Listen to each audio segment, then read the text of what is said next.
Hi P5! First of all, I hope you're all well and getting on fine during this lockdown and all these very strange times that are happening just now. Hope you're not too bored yet. I absolutely loved your video today on Teams of all your space models and rocks and ones hanging from curtain poles and all that creativity of the planets. Absolutely loved it. What a great job, so keep up the hard work. I'm going to read for you chapter 8 from Gangsta Granny, and if I'm honest with you, I've never read Gangsta Granny before, so if I get any of the names wrong or anything, or if it's tricky, you'll need to forgive me, but hopefully I'll enjoy it so much I want to read the whole book. We'll see. Right, chapter 8, A Small Wig in a Jar. Ben hid in the bushes outside Granny's bungalow.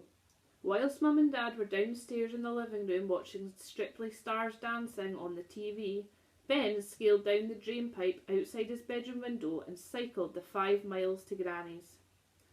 This alone was a sign of how curious Ben had become about his granny. He didn't like cycling.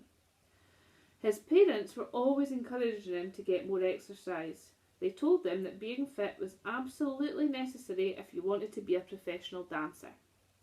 But since it didn't make much difference when you were lying under a sink screwing in a new length of coping piping, Ben had never willingly taken any exercise.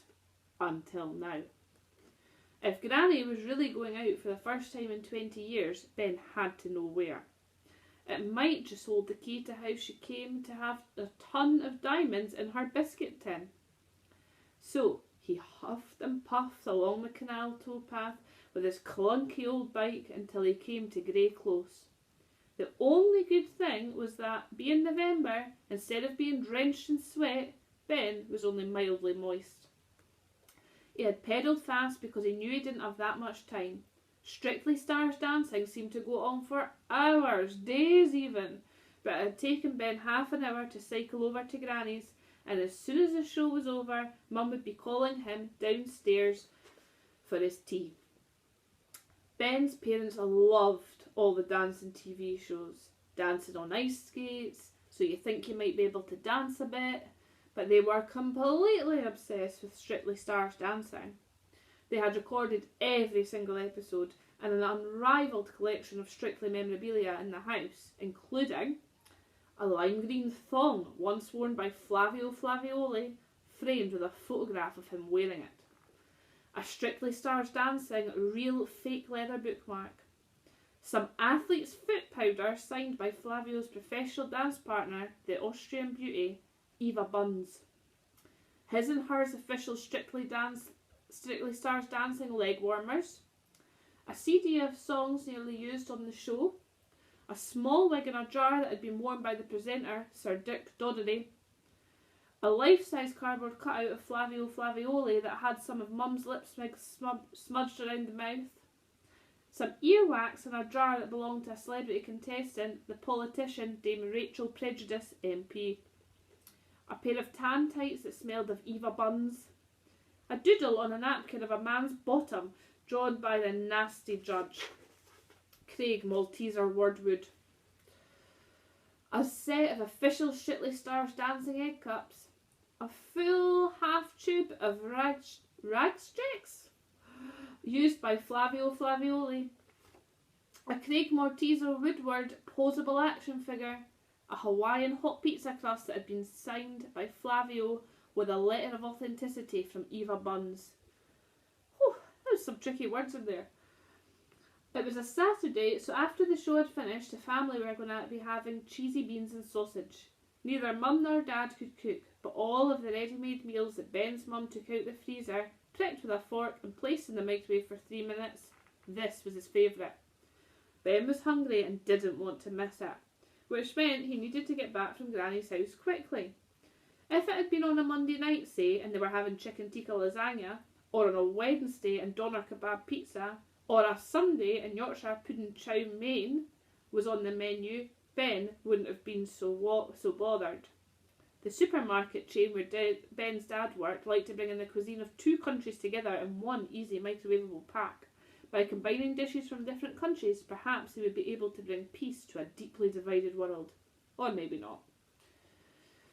Night was falling, and as it was late November, it was rapidly growing colder and darker, and Ben was shivering in the bushes as he spied on his granny.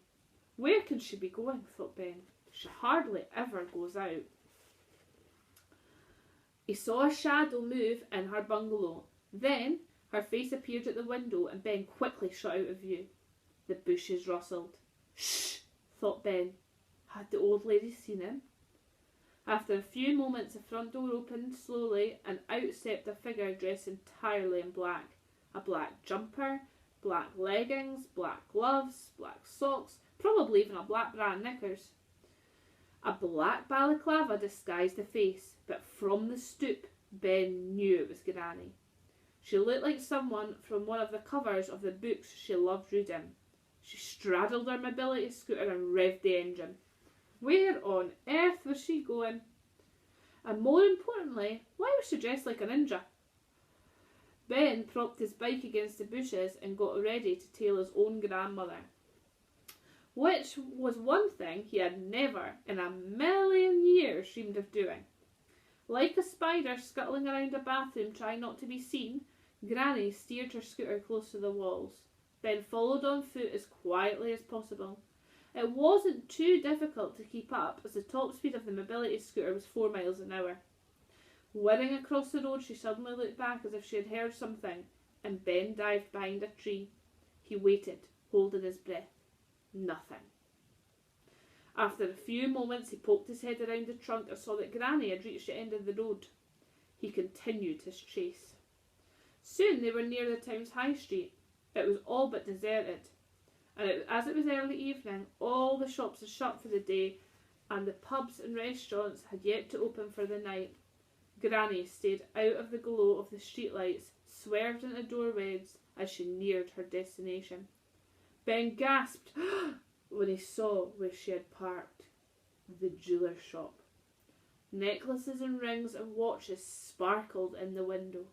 Ben couldn't believe his eyes as Granny took out a tin of cabbage soup from the scooter's basket. She glanced around theatrically, then pulled her arm back in readiness to smash the tin through the jeweller's shop window. "No!" shouted Ben.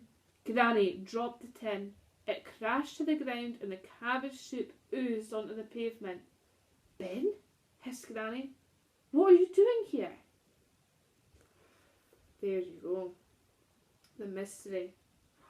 Chapter 9 to come, the Black Cat. How exciting. I hope that you enjoy the next one. If you enjoyed that, I might give the whole book a go now. Anyway, I hope you continue to work as hard with your work. You're doing a fab job. I'm missing you all and look forward to seeing you soon. Bye-bye.